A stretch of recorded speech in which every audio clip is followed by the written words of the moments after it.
Morning musings from this tiny little studio on this tiny little Greek island. I've got so much going on right now. I've got the contents of a new video coming up where I was going to do one idea and I will do that idea, but I was really pulled to try the Zorn palette. And, how does the Zorn palette work? And Anders Zorn, I mean, if you look at his artwork, his paintings are beautiful, they're gorgeous, and you look at them and you're like, okay, for the portraits, yeah, and it all works and everything, but you're using just titanium white, yellow ochre, virid Vermilion, not Viridian. Oh God, no, not Viridian.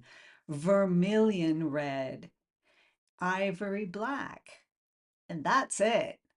So you're like, okay, how exactly does that work? The first thing that I want to say is that uh, uh, it's kind of, there's no real uh, I mean, what is the Zorn palette? Let me put it this way, and I'm kind of pulling at straws here because I really don't have tons of information on this yet, right? Um, but I saw online, which which doesn't mean anything. Right?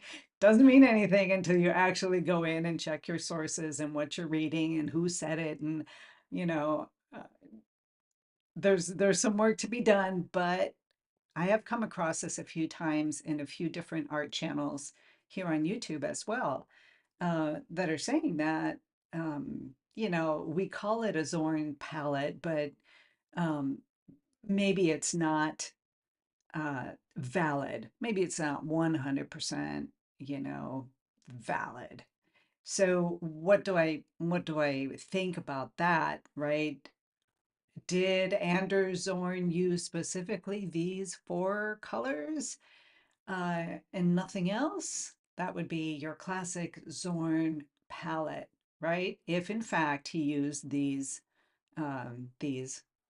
colors, yellow ochre, vermilion, ivory black with titanium white. And so I decided to do a video on that because I'm fascinated by it. I really am. And I've always believed in a limited palette. Well, this is a limited palette that is much more limited than my classic limited palette. So I really wanted to see, well, okay, ivory black. Ivory black is essentially a very desaturated blue. So when you mix it with white, yeah, you get a gray, but it's kind of a bluish gray. So, okay, okay, how can you use that then? And again, I think it's a lot easier in portraits and doing figures than it is in doing landscapes. So, I don't know if you can see, like I have um, I'm going to work on this a little bit more today, but I took this little painting. I took this little painting, this real quick study, this real quick study, put it over here, right? And that I had done using my primary limited palette and working colors and just pulling it together. And I wanted to paint this cloud. I had taken a photo reference of this cloud that was over the sea, but I didn't like the sea part and it didn't work. That part didn't work, but the cloud was fabulous. So I thought I would take the cloud and put it over a landscape instead. So, just a real quick little painting. And I'm copying it here with the Zorn palette. And, I look from one to the other and I'm like, well, that sky looks pretty darn gray. I mean, it's really gray. To me, it's a gray. It's a cool gray, but you don't get any sense that there's a blue sky up there. So what, if you're using a Zorn palette, if you're using a Zorn palette, you can't actually paint a blue sky? I don't know, right? And like I said, I'm by far um have any deep understanding of Anders Zorn as an artist and what he did, right? And the palette that he used and why and how he made these things work. And if he did, and that's if you're just using these four colors. But who's to say that Anders Zorn didn't like use these four colors as the basis of his palette and then added maybe a little ultramarine blue when he needed it, or some like a viridian green, let's say, if he needed it. And I mean, I don't have an answer to that, so I'm curious if you guys know, if anybody knows anything, let me know. Comment. Let me know. I'm so curious. I'm so curious. But this is a fascinating um, uh, attempt, right? And so I'm thinking of some other things. I'm using a Winsor Newton ivory black. That's what I'm using. What if the ivory black that he was using, and I don't know which what he was using, making his own paints or buying paints. I don't know. If anybody does know, let me know.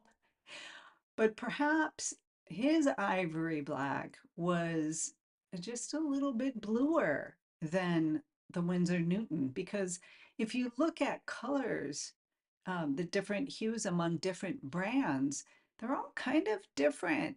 Yeah, it's an ivory black, but one is a little more, a little less than another. And that's true for all colors. So um, it's that's one thought that is coming in my mind. And the other is uh, how much of the idea of blue, the color blue, can happen depending on what other colors are next to, this blue, this, desaturated blue, which is we call ivory black. So if I have, if I mix a green, let's say, with the yellow ochre and the vermilion, what and kind of have little dabs of that here and there, will that alter the perception that you're actually looking at a blue sky? How much of the individual mind uh, uh, um, dictates or makes the person see blue when there's actually not, you know, blue on the canvas like this one down here. So that's a question that I have, and I know that that's a valid question because I know that our visual apparatus, the way that we see, depends on what colors are next to a certain color, and that's a fascinating area of how we see color. Um, and again, like I said, I actually don't have all the valid information. I haven't searched it out. I haven't, put it together. But I think um I think it's fascinating. So that's the video that I'm doing. I have painted. First, I had to create. Whoop, you can see the red colors there. So I have a cadmium red mix as an orangier red, which is, you know, closer to vermilion. And it is said in um online, um, uh, it said online, I don't remember who said it, but it's a pretty big artist out there on YouTube. Draw, Mix, Paint, um, I believe is the name of his websites. Valid artist out there and teaches a lot of really, really cool stuff. Um, but he was saying that you could use uh, CAD red light instead of the if you don't have vermilion. Well, I don't have CAD red light, but I have a CAD red mix. Um, and so I was using that, and when I added to it, because the CAD red mix is a very opaque uh, hue that and I believe that one's also Winsor and Newton, but I'm not sure. I could, or no, Schminke. It's a Schminke brand. So I'm using that, and I mixed Indian yellow, which is transparent orangey yellow, and I mixed the two together, and it actually created a really great red.